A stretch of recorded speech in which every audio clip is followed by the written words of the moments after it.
How to create a question block system in Roblox Studio. What you need to prepare: question blocks and various special items. In this example, I prepared 3 items. Name the question block and each item properly. Move all items to server storage.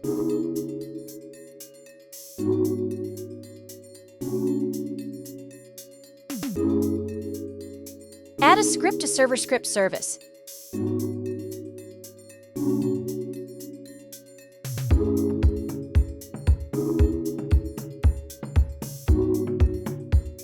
Writing the script. This script creates an interactive system where players can attack special blocks, resulting in special items for the player. Set various variables in the game. When a player joins, a leader stats folder is created to store in-game stats. Inside leader stats, an int value named coins is created to track the player's coins. Checks if the object touching the block belongs to the player character. When the player hits the block from below, changes the block color to indicate that the block has been activated, and this block cannot be used again. Uses tween service to move the block up slightly and return it to its original position, mimicking a bounce. Randomly selects an item from item list, clones the item from server storage, and places it above the block in workspace. Animates the item so it rises into the air after appearing. When the item is touched, it checks if the toucher is a player. Uses isDebounce to prevent multiple pickups at the same time. Destroys the item after being collected.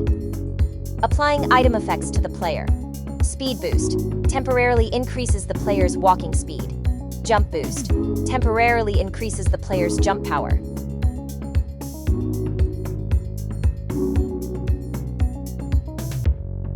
Coin increases the player's coin count in leader stats by 1. Loops through all objects in the workspace. If the object is a part and has block in the name, it will be connected to onBlockHit and the system will work on that object. Click play in Roblox Studio and start testing.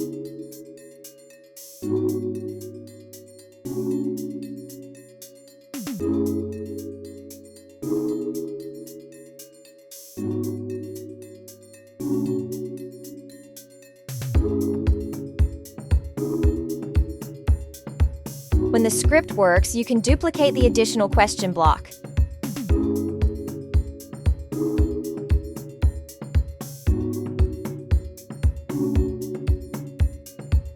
You're now equipped to start coding in Roblox Studio. Let your creativity run wild and see what you can build.